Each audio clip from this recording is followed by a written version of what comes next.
Bonjour à tous, aujourd'hui une nouvelle vidéo sur les fessiers. Dans celle-ci je vais vous présenter un nouvel exercice après celle sur le hip thrust, dont je vous mets le lien quelque part par là. Les fessiers, je rappelle, ce sont les muscles les plus puissants du corps humain, et pourtant ils sont malgré tout victimes de ce qu'on appelle l'amnésie du fessier, du fait de notre mode de vie, qui consiste donc en une diminution de la connexion cerveau-muscle. Pour plus de détails, je vous renvoie à ma vidéo sur les méfaits de la position assise. Donc l'exercice que je vais vous présenter, c'est encore une fois un exo très prisé des filles. Il s'agit de l'extension de hanche à la poulie basse, qui est un exercice d'isolation, qui est excellent donc pour réveiller ses fessiers lorsque ceux-ci ne réagissent pas quand ils le devraient. De plus, il est également plus simple à l'exécution que le hip thrust. Et allez, maintenant on passe à la démonstration technique.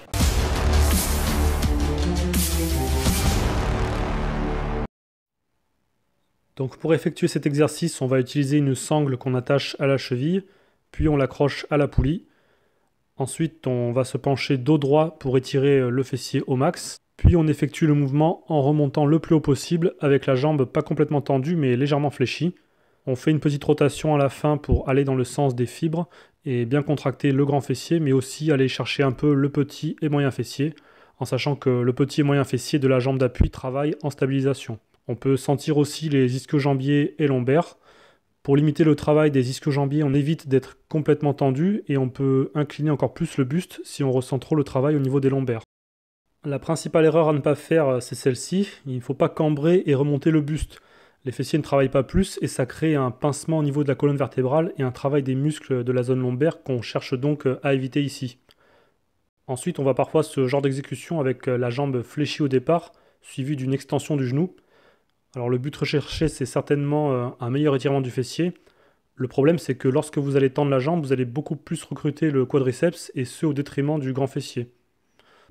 Enfin, si vous frottez trop le pied au sol et souhaitez plus de confort, vous pouvez faire le mouvement en appui sur un step ou sur n'importe quel autre support surélevé comme ici avec une planche de bois.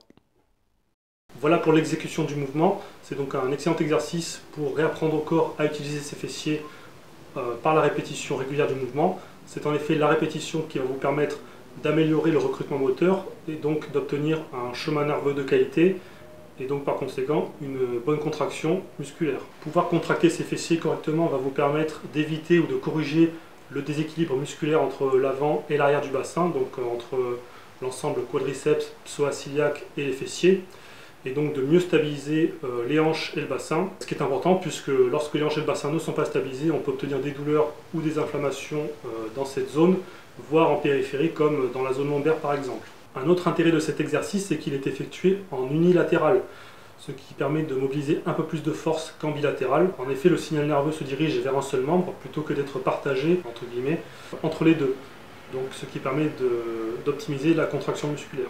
Donc après, c'est typiquement un exercice qu'on peut faire en série moyenne longue de 15 à 20 répétitions, surtout si vous êtes dans le cadre d'une rééducation, pour appeler ça comme ça, motrice.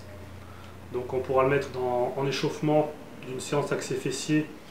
On pourra faire 1 à 2 séries, donc 15-20 reps, voire un peu plus, en léger évidemment. Autrement, vous pouvez bien sûr l'incorporer dans l'entraînement, en finition, donc par exemple après des séries de hip thrust, où là vous pourrez donc faire environ 3 séries donc, de ces extensions. Vous pouvez également le faire l'exercice en rappel, en superset d'un exercice haut du corps par exemple. Si vous n'arrivez pas de base à recruter vos fessiers et à les sentir, vous verrez qu'au fur et à mesure, la sensation de contraction va être de plus en plus limpide, ce qui vous permettra de retrouver un bassin et des hanches stabilisées, de retrouver des fessiers solides et fermes, voire à partir de là de les développer à loisir en augmentant progressivement les charges.